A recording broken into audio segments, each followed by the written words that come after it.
Welcome on this green, rainy afternoon. We are all here in this moment in a circle of caring in this one and only moment. And Ruthie, look, all of this in celebration of your life. And because we love you, we are overflowing, our hearts are open and overflowing with love for you in this moment, Ruth Chase. And we have come, we are into a circle of caring now. And our love, filled with gratitude for your life, for the warrior woman that you were, and for the path and the love that we have shared together. We've come to honor you, Ruth Chase, blessed sister. And we're here today to comfort one another. We've come in our grief and we've come in our sorrow. And we've come in celebration of Ruthie's life. And we are going to celebrate that gratitude for what we knew of her and what we shared with her. We are in this circle of caring, and I'm going to put my glasses on, sorry. I would like to invite you all now to become aware of your breath. And let's just start fundamentally with being grateful for the air we breathe. And that air we breathe exists in the invisible world, yet it sustains our lives. So Ruthie's crossing makes us expand our lovely little lives a little more into that invisible world, that world of breath, of air, that world of hope, of forgiveness, of love, of dreams, all exist in that invisible realm. Also, I want us to give thanks to the angels and the ancestors that reside in that invisible world. And in this blessed moment of love, grief and gratitude, and on behalf of Ruthie and her family and dear ones, I extend a heartfelt welcome to you. Thank you for being here in this moment of light and in this moment of healing. And now I would like to introduce Velma Fry, who will sing Stand in That River.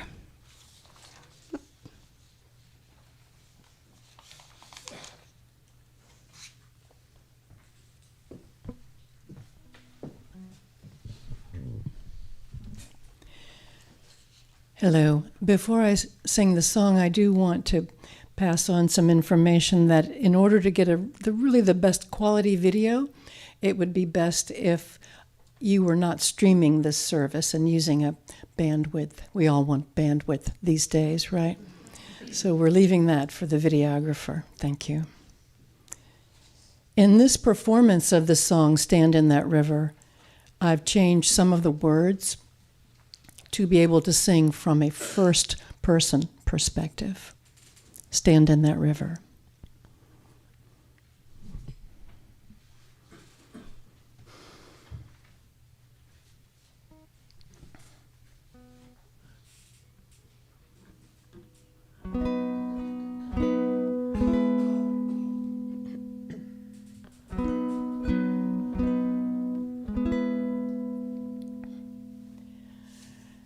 Now I stand in this river, current gentle and slow, sending my troubles down water, down on that water flow. When I stand in this river, angels sing in my head, secrets beyond every worry, dreams beyond every dread. Tell me, sisters and brothers, where does this river flow? It flows down to the great water, where soon your troubles will go. Oh, time passes on down the stream. Some days are so much sweeter, but some pass like the darkest dream. So now I stand in this river, current gentle and slow, sending troubles down water, down on that water flow. When I stand in this river, angels sing in my head, secrets beyond every worry, dreams beyond every dread. And now I stand in this river, current gentle and slow, sending my troubles down water, down on that water flow.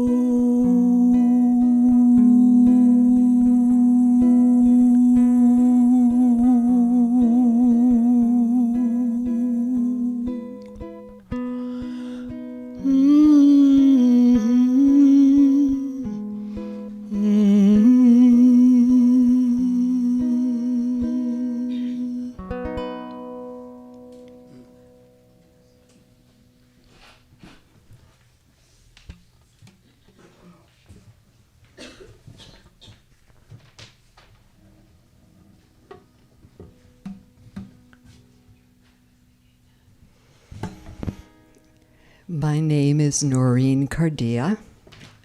I'm so glad you are here, all of you who have come from far and near. So glad you've all gathered. And I'm happy to introduce Walter, Ruthie's youngest brother, who's come from far away and has been a big part of planning all of this. Thanks so much for coming. A lot of planning went into this. Weather, what if there's 500 people? What, how are we going to allocate it? Parking, sheriffs, a lot of logistics. And Ruthie's friends and neighbors were gracious enough to include me in it. And at one point, somebody, I'm not naming names, said, we have to have a conga line.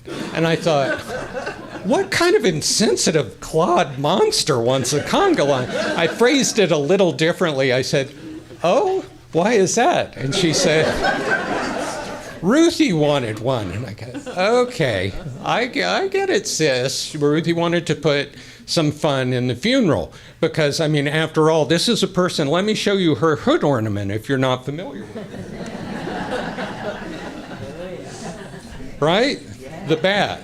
This is not a person who wanted the Cadillac hearse and didn't want you necessarily tearing up. So what I did is each of you gets some swag, some funeral swag. That's this pen that is an official, if you read it and have glasses, as we must at this age, it says Ruth Chase official petition signing pen. You can use it for other things, but it's really designed for petitions. And she had a sense of humor. It's not just a pen, it's a chicken pen. There's a picture of a chicken on there, and I will explain that in a moment. But by now you should have all diligently filled out and signed and kept your card with 5 things you like about Ruthie, because I see your conga line, sis, and I raise you a game of dearly departed bingo. I have in this hand a card with 10 correct answers, and I'm going to name off traits, and when you get 3 of them, you yell out bingo, okay? So, and we're grading on a curve, and it's a little subjective, so be fair to yourself, but don't cheat. I mean, it's in ink, so if it's marked out, we're going to know. And at the end, I want to scan all these and put them on the memorial website, because I think it would be nice to see what you had to say about her. So, number 1, altruistic. Right? That's easy. She was fighting all the time for her causes and going out and spending a lot of precious life and time and energy trying to help other people. She wasn't doing it because she was a paid consultant. She wasn't doing it because she wanted herself to be in office, not that there's anything wrong with that. She was doing it because she wanted to help other people. So how many people had altruistic or something like that? Okay, pretty good. Number 2, I'm going to say fearless. You know, this is a woman, she was born in Japan 3 years after the end of World War II. Our father was fought in the war on our side, and they moved all over the world after that. So when she grew up, she had no fear of travel. She went to North Africa with her boyfriend, later became her husband, Skeet. She went to Yugoslavia, which no longer exists. She started her own business twice. Fearless. She'd try anything. Number 3, brilliant. We'll accept smart or knowledgeable. How many people had that? Very good. Graduated summa cum laude from FAMU in landscape architecture or something. And we'd chat every so often, and she'd tell me about all the chemistry she had to learn about plants. It's not just, that would look pretty there. It's like you're doing an optimization mix of different kind of plants, some of which leave things in the soil and others take that. There's a lot to it. And she would just figure out all these things and learn about it. Number 4, empathetic. Anyone have that? We're really putting herself in the shoes of others and trying to help them. And some of these are sort of synonyms, but one thing that comes to mind is Mrs. Brickler, my friend's David's mother, was on her deathbed and having trouble communicating. It's supposed to be fun, so I'm not going to tear up. And she went over and had Mrs. Brickler's nails done. And Dave was there, and she was delighted by it. So she's good at putting herself in your shoes and caring and doing things that way. Number 5, funny. Anyone have that? I gauge funny by, do you laugh at my jokes? If you laugh at my jokes, you have a great sense of humor.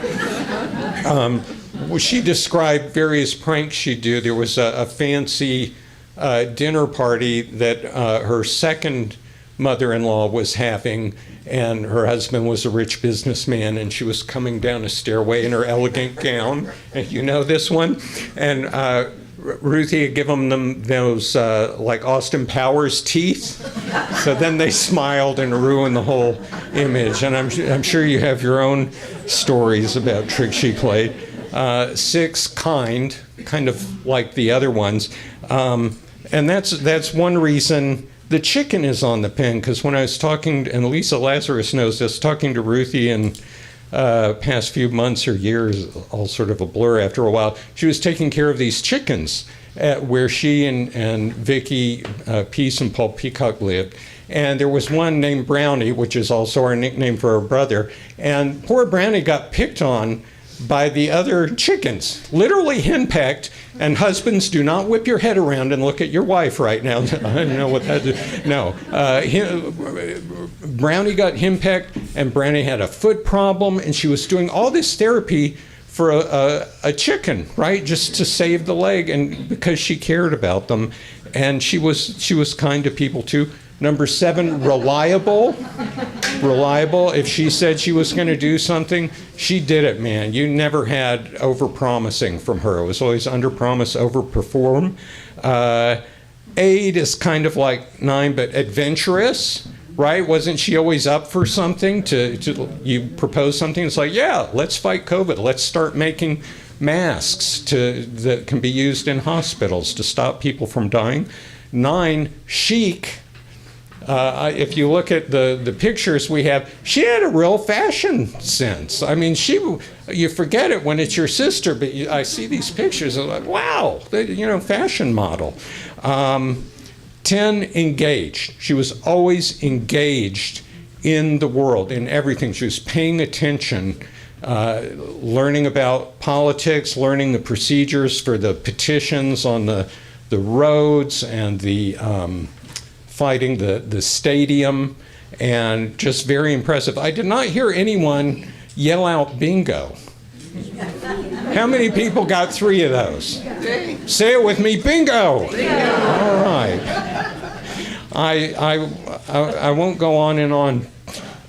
It's just a way to try to get the grief out, because I know she wouldn't want us to cry too much. She was about fun, and she wasn't miserable, and she was fearless, because I love the way the reporter in the Democrat put it. She chose the time and manner of her departure, and you've got to be pretty brave. I disagree with her decision. I wish she were here, but I have to respect it, and thank you so much for coming. It means the world to see all of you out there.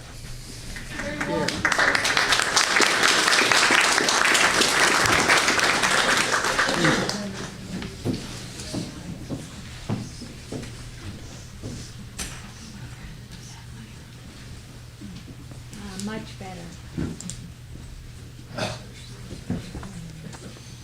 And you don't win anything if you have to.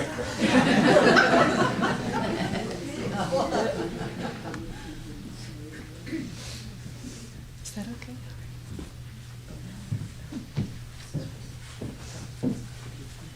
I would like to invite the Miccosukee Land Co-op and Sunrise Community Singers to come together up here to sing a song which we think describes some of Ruthie's values. It's by a 2-woman duo named Mamuse, and it's called We Shall Be Known.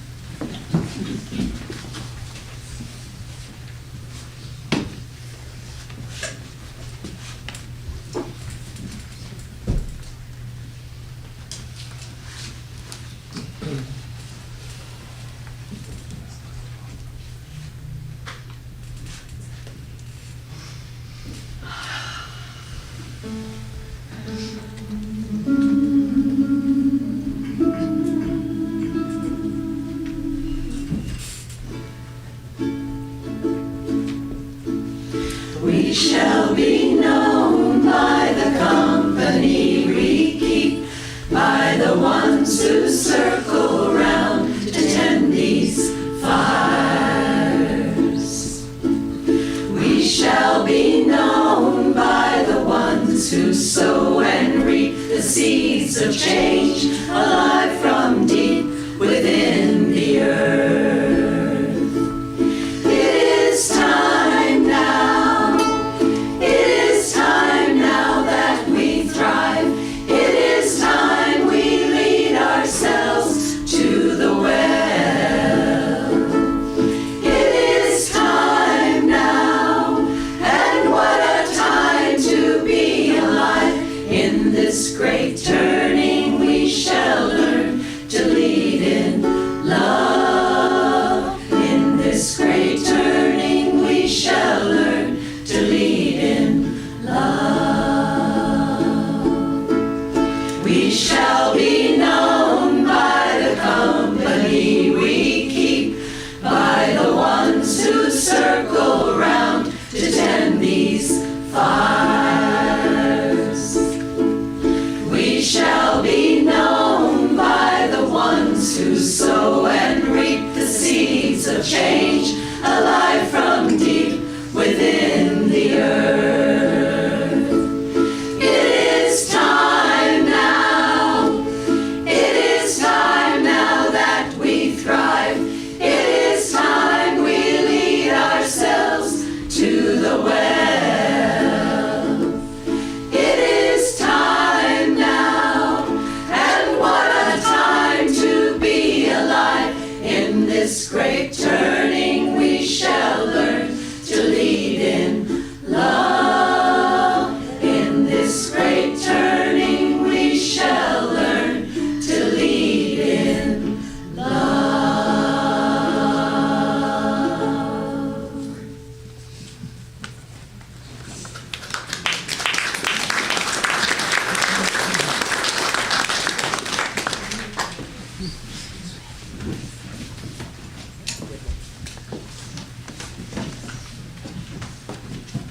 I would like to introduce Josh Johnson. He is a local educator.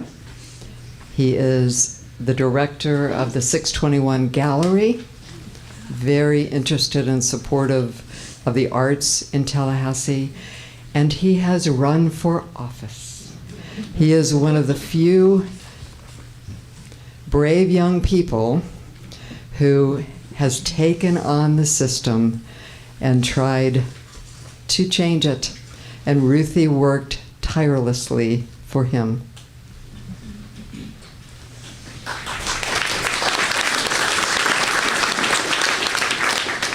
Ruthie worked tirelessly with me. She worked for nobody. So I should start with the same disclaimer that I always have to give. When people hear my voice, they think I'm here to preach. I promise you there won't be any sermons today. I'm the prodigal son of a preacher. The voice, none of the discipline, right? So I promise you, we're just going to talk. On my way over here, I thought that it was poetic justice, really serendipitous, that as we gather for a memorial about Ruth, we're holding it in the month of March. You know, I think March as a month is so coded in the language of Ruth Chase. You know, very obviously, it's a month that we collectively celebrate dynamic women, you know, that have made contributions driving culture and shifting change throughout this planet. I don't know how you could have a conversation about Ruth Chase without bringing up the fact that she dedicated her life to change and pushing envelopes and pushing needles and fighting for people that were marginal or may not be able to fight for themselves. Secondly, for people that know Ruth, as I'm sure everybody in here does, it's also poetic justice, maybe even more than the first sense, if that's possible, because March holds spring. And if you know Ruth, she was always so interested and in tune and connected. And so what a beautiful way, as the flora and the fauna start to wake up from a season of sleep, that we're here commemorating somebody that knew everything there was to know about anything that grew out of the ground. I mean, you know, Noreen said that Ruth helped me out during my campaign. She probably lost me some votes because every yard we knocked on, every door we knocked on, she would critique their yards. She would she said, "You're not doing that right with that plant." And those people would say, "You know, take you and that wild-haired guy and get out of here." But I love her to death. I would lose every vote for her again. And then the third thing, which I think is really cool, is that March is the only month that gives us a command. 4 days into this month, we're told to march forth. And if you know Ruth, marching forward was her MO. That's how she lived her life. She was continuously striving to make not only her life better, but moreover than that, the lives of people that she would never meet, wasn't even interested in meeting some of the time, but knowing that their existence could be made better by her struggle and her fight was something that was inspiring to me. In the Upanishad, which is a ancient collection of Sanskrit texts, there is a phrase or a word or a way of living, whatever you want to say, that's always really interested me. And that phrase or word is ta tuamasi. What it means or translates to is you are it. All of us individually are it. We are the beginning, the ending, and the convergence of the universe, all in one. We are all we have. So it's not the phrase that interests me. It's actually the inevitable question that comes with that phrase, that if it's true and we are it, what responsibility does that hold?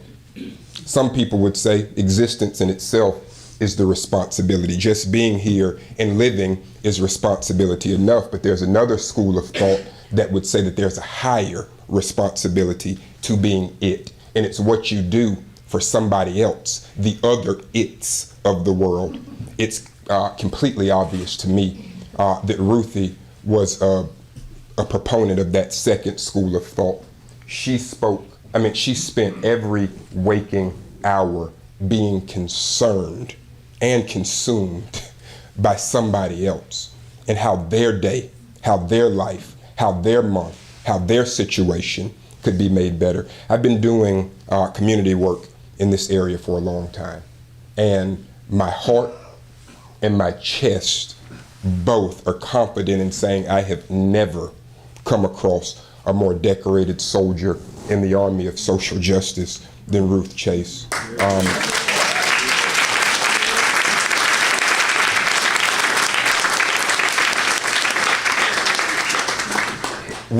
We spent a lot of time together, 2022 in particular, and I spent, speaking of that damned bat, I spent a lot of time in a little yellow truck. I couldn't even fit in that truck.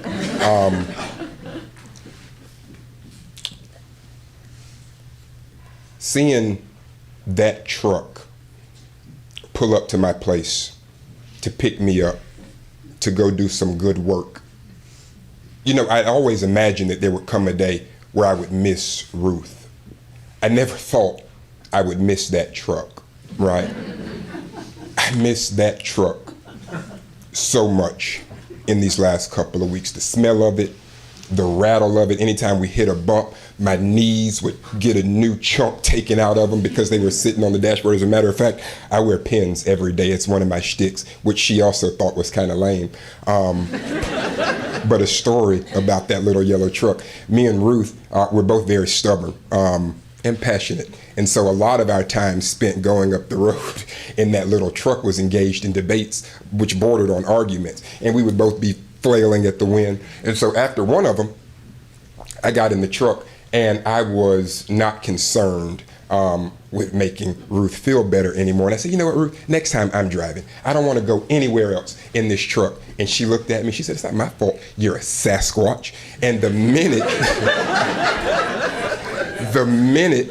which is something else that I haven't mentioned, and I know it's cliche to talk about a person's smile in an event like this, but the minute Sasquatch left her mouth, she plummeted into a laughter that I cannot explain to you. She was so pleased with her own joke that it got under my skin. And we both have sick sense of humor, and so I hope this story doesn't make anybody feel uncomfortable, because we really did have an incredible relationship. And she was over there laughing so loud, and so I said, I know what I'm gonna say to get her.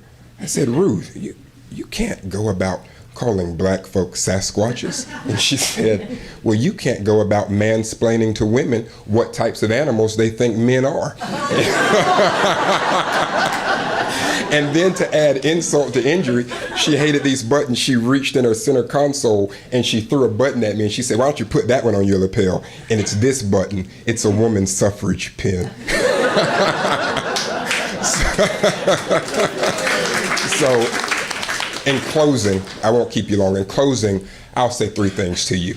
I promise you, I mean every one of them. I love you all. I love Ruth Chase. And March 4th. Thank you.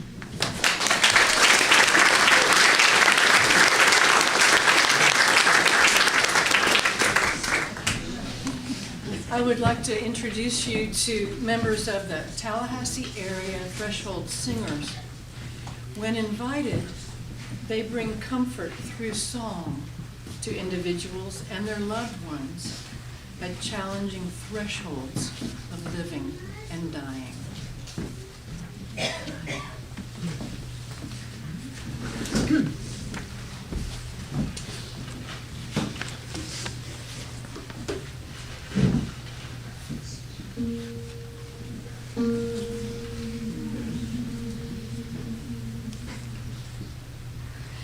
And we will care for each other as the world around us unravels, and we will tend to the spark of hope that lives within our grieving hearts. And we are here now in this present moment, lifting our voices and hearts. And we are here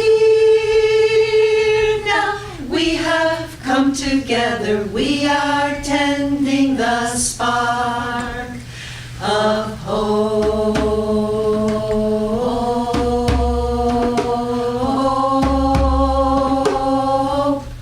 Oh, may it grow.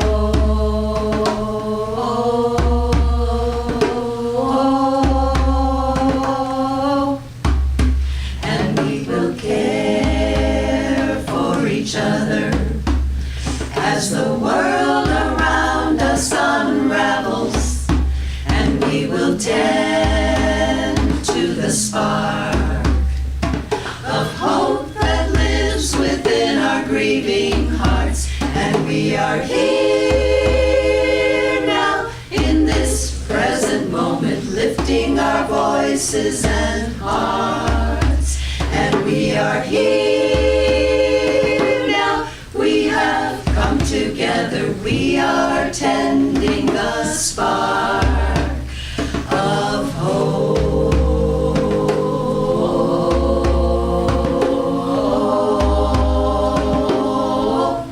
Oh, may it grow.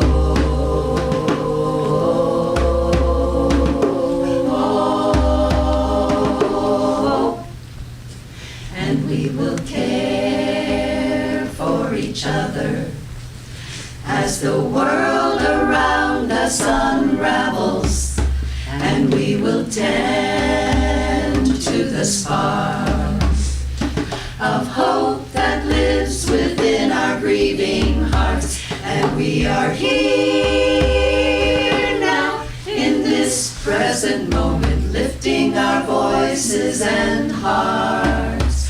And we are here now, we have come together, we are tending the spark of hope.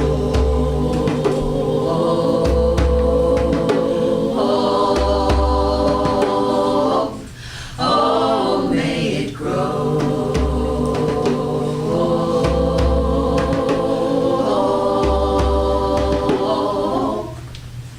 And we will care for each other.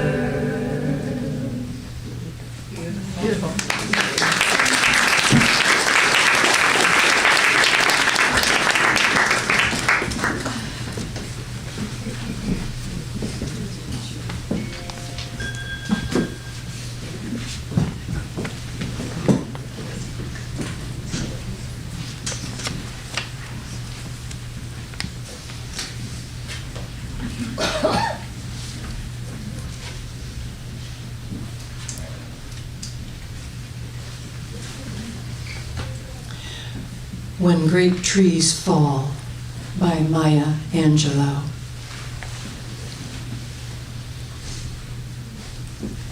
When great trees fall, rocks on distant hills shudder. Lions hunker down in tall grasses, and even elephants lumber after safety. When great trees fall in forests, small things recoil into silence, their senses eroded beyond fear. When great souls die, the air around us becomes light, rare, sterile. We breathe briefly. Our eyes briefly see with a hurtful clarity. Our memory, suddenly sharpened, examines and gnaws on kind words unsaid, promised walks never taken. Great souls die, and our reality, bound to them, takes leave of us. Our souls, dependent upon their nurture, now shrink, wizened. Our minds, formed and informed by their radiance, fall away. We are not so much maddened as reduced to the unutterable ignorance of dark, cold caves.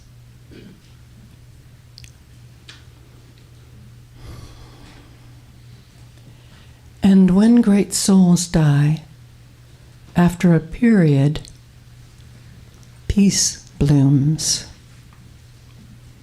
Slowly and always irregularly. Spaces fill with a kind of soothing electric vibration. Our senses, restored, never to be the same, whisper to us. They existed. They existed. We can be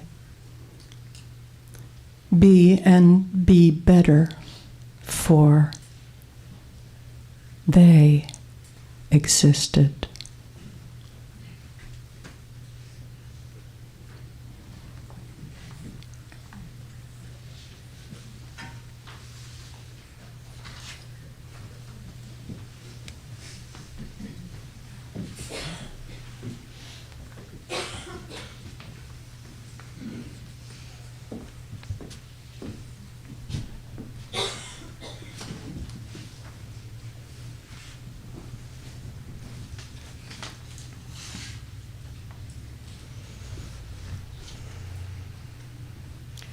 Yes, great souls die, and our reality, bound to them, takes leave of us.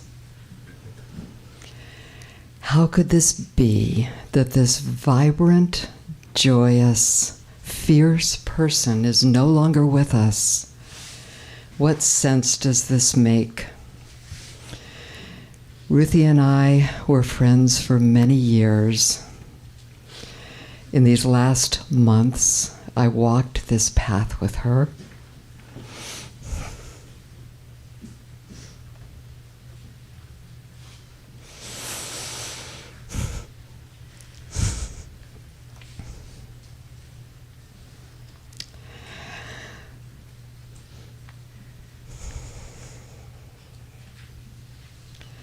Until we came to that fork in the road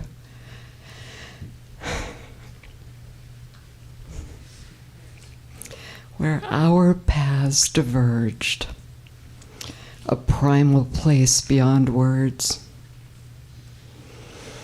You, Ruthie, passing through. I stay behind. I stand in emptiness, peering into the dark beyond. She's all.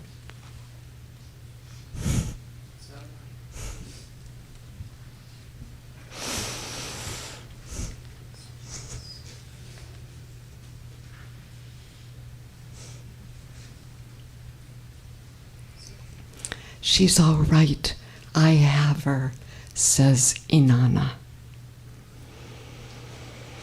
I am sad, stunned, unable to fathom the out-of-order decision unable to wrap my mind around it, and certainly not my heart. Believe me, really, if I could have changed her mind and persuaded her to walk a little further with us, I would have. But have you ever tried to change Ruthie's mind? Yep. I was sad, yes, in those last months, but I was also just loving and glad and awed to be with her, to be her friend and have her be mine. I was so sorry that it had to be that so many others of you did not knowingly have the last visit with her. That was not fair. But she could not see any other way to proceed. I understand her choice, even though I feel like a bomb just dropped on Michelangelo's statue of David. A great masterpiece. She had a long life and a good one. She was more appreciative of life, awed by life, than almost anyone I know. She spoke often of the riches she experienced in her original family. She knew that this was the basis for the person she was.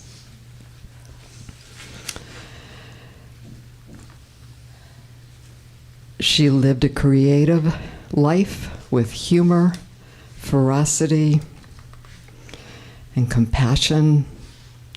And I'm sure you would agree that she did not owe the world anything because she gave the world everything, generously. She didn't want to think about afterwards. She would not talk about us gathering. But she did say, "I don't like to be the center of attention." Well, no chance of that, not if a person lives from the very center of her being in the world, and she did. This is from one of her poems, entitled Worms. There was a time when I wanted to leave no mark of my existence. I lived shyly, not wanting to intrude. But this extravagance of autumn leaves has moved me. Ruthie has left her mark on us, and she has left her mark upon the world. Didn't she offer us her best gifts? How to make green drink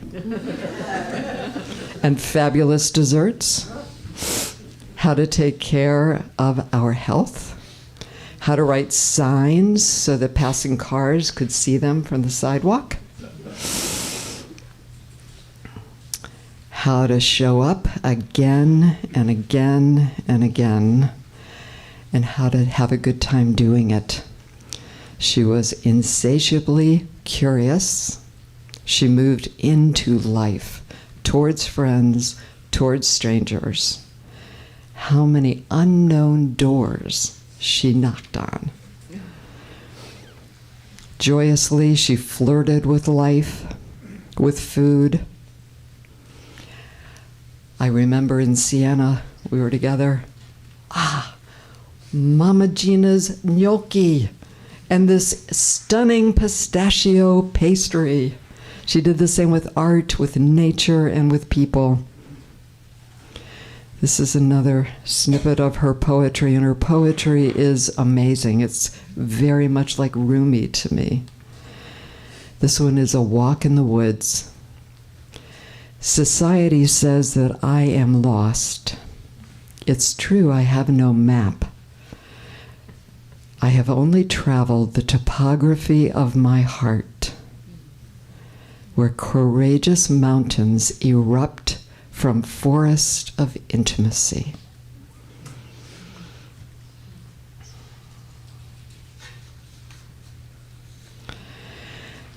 Did I mention courage? During COVID, she said to me, "Do you want to help me stuff 18 black body bags full of netting and take them at 6:30 in the morning to the steps of the Capitol? We will have someone dressed as a Grim Reaper at the top of the steps and someone on the lawn in a Trump head off with a golf club on the side. And I'll get someone to film it. We have to get there early before they're on to us and make us leave." Sure, why not? A clip of that film was shown that night or the next on the Rachel Maddow show. So that was a success. We did so many actions. One of them was in 2003 when 7 women rented a van and went to Miami for the Free Trade of the Americas conference. On the way down there, we read to each other and educated ourselves about what free trade agreements worldwide does to communities and local people.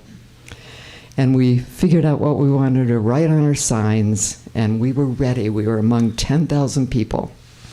On the way down there, Crystal Wakoa, said, "You know, I am kind of claustrophobic in crowds." And Ruthie looked at her and said, "Buckle your seatbelt, we're going." She turned her optimism into determined action. For instance, she simply read an article about fabric that hospitals threw away, fabric that could be turned into effective masks. And this was the spring of 2020. Masks were scarce, people were dying. She simply read an article, like so many of us do every day. And she acted upon that article. She contacted the authors, made connections, rounded up over 100 volunteers, and within the year, 28,433 masks were produced for the hospitals and the clinics in this area. Yep.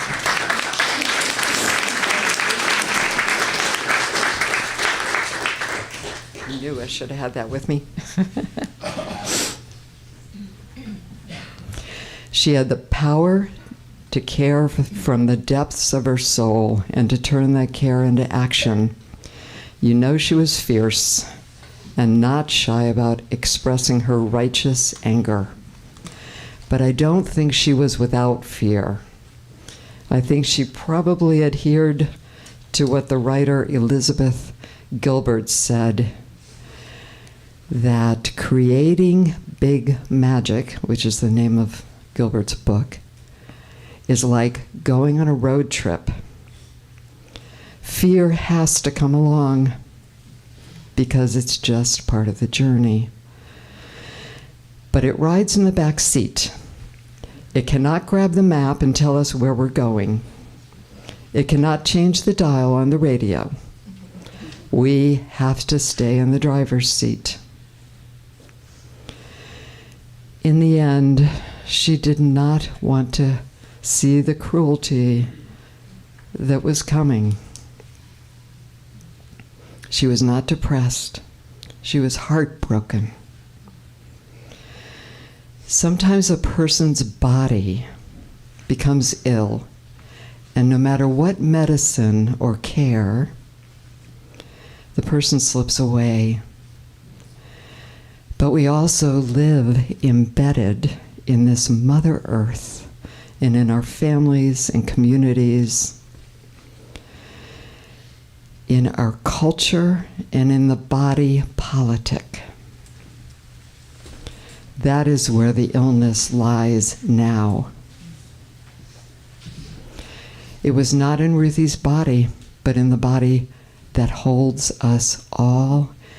She fought valiantly, and she decided she was done. She, in her blazing yellow truck with the metal bat on the hood, will not brighten our driveways again. She, with her bright fashions and warm smile, will not grace our gatherings. The warmth and truth of her brown gold eyes will not bridge the distance and gaze. So now, as Maya Angelou said in the poem, when great souls die, after a period, peace blooms slowly and always irregularly. She left us unfathomably in a snowstorm. And now we emerge into spring. Each of us is essentially alone in our lives. We are born and we die alone. And the most we can hope for is good companions along the way through this life, the most. And she was the best good companion. We are left to carry on. Even though we are living in a cauldron of catastrophe now, it is not my time to go, and it's not your time to go. Look around. Each of us needs someone to witness our lives, to feed our flame, to carry the burden when we need to rest or weep, someone to pay attention to us, to challenge and encourage us,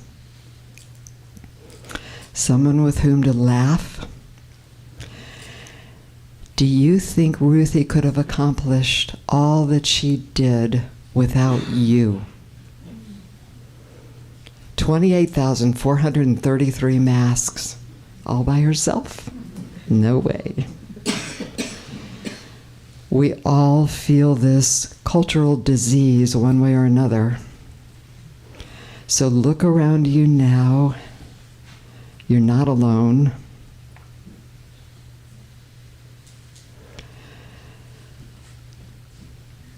It's not yours to complete the work that we find ahead of us. But as they say, neither can you desist from it. Make this world better in big and small ways. Remember that sparkle in Ruthie's eye. What does she urge you to do? In the last months, Ruthie had been walking as the sun rose religiously, a joyous encounter. Sometimes towards the end, she walked for 5 hours a day. In December, she had sent around an article that explains the reset that happens in the human body when it takes in the rays of the sun in the early morning. She always wanted us to be well and to be strong. Let us join her in taking in that early light. And let's take what she modeled for us and carry the torch. Thank you.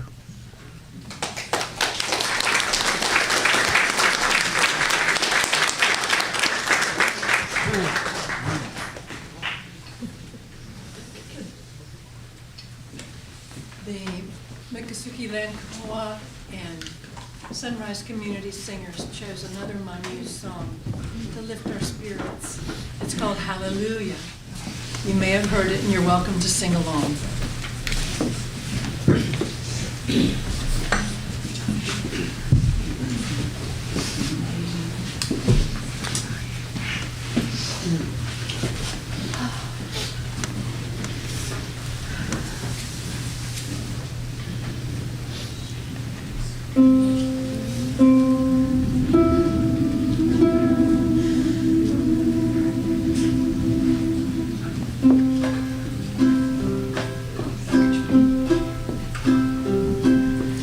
Every time I feel this way, this old familiar singing, I will lay my troubles down by the water, where the river will never run dry.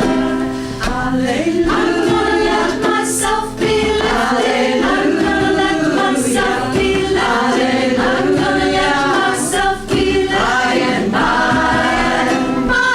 I will lay my troubles down by the water, where the river will never run dry. It's been said, and I do believe, as you ask, so shall you receive. So take from me these troubles, bring me sweet release, where the river will never run dry. Hallelujah. I'm gonna let myself be lifted. I'm gonna let myself be lifted. I'm gonna let myself be lifted. By and by, I will lay my troubles down by the water, where the river will never run dry. There is a river in this heart of hearts, with a knowingness of my highest good. I am willing, I will do my part, where the river will never run dry. Myself be by and by, I will lay my troubles down by the water, where the river will never run dry. Hallelujah. I'm gonna let myself be. I will lay my troubles down by the water, where the river will never run dry. Where the river will never run dry. This river will never run dry.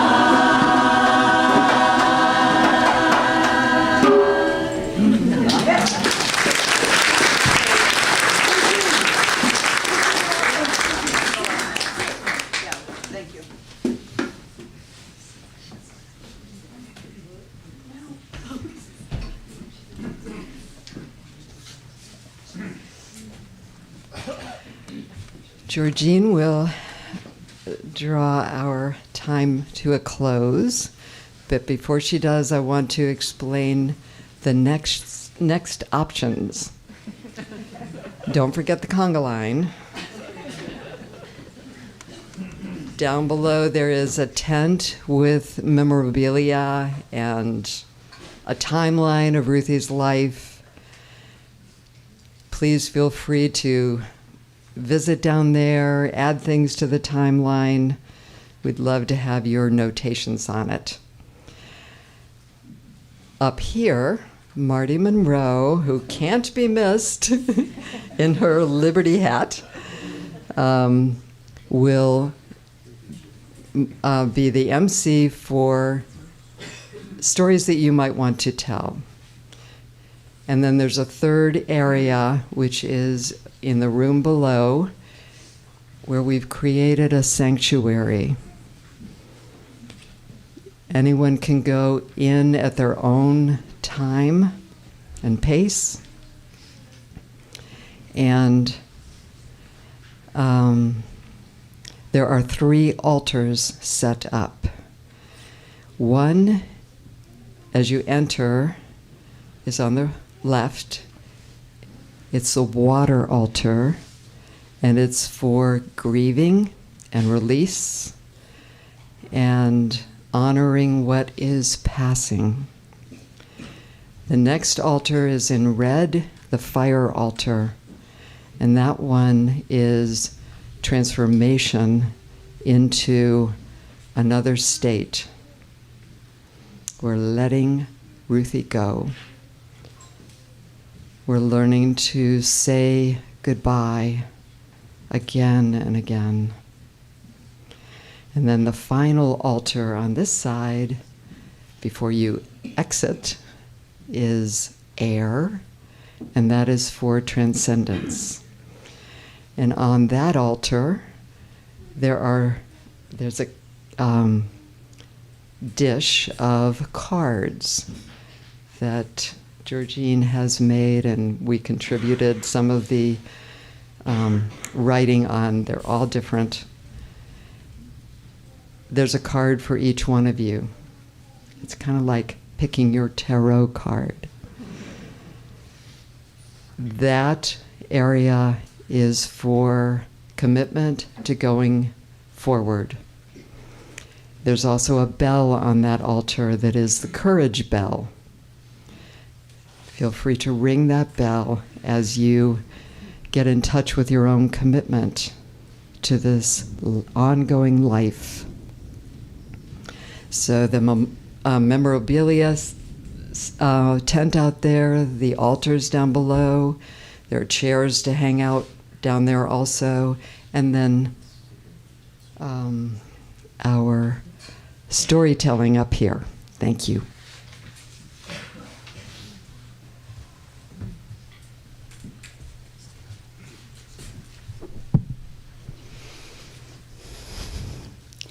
In closing, let us open up our circles and let us keep our grieving hearts open. Warrior on many fronts, Ruthie, you gave us a jolt. You woke us all up with a bit of a challenge here, a challenge to expand our awareness beyond the norm. You called us to show up, all hands on deck. Souls shine like a beacon during the dark times. You challenge us to listen and embrace the inspiration, love, and healing gifts that we receive from that invisible world.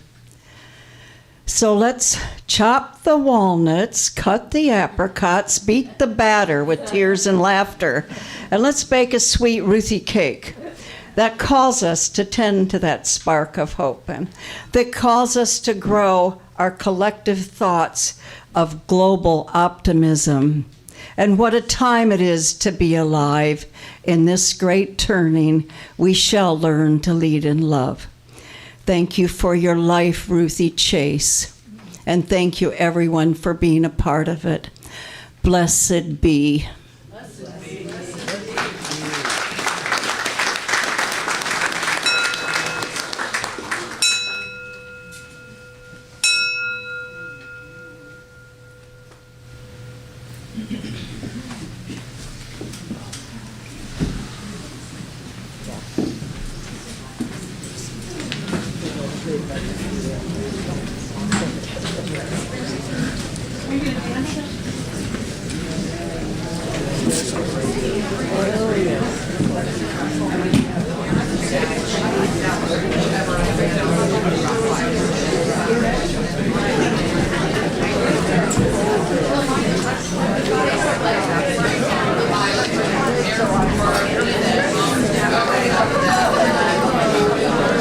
Okay, we're going to tell stories now. This is the fun part, right? Does this look familiar to anybody?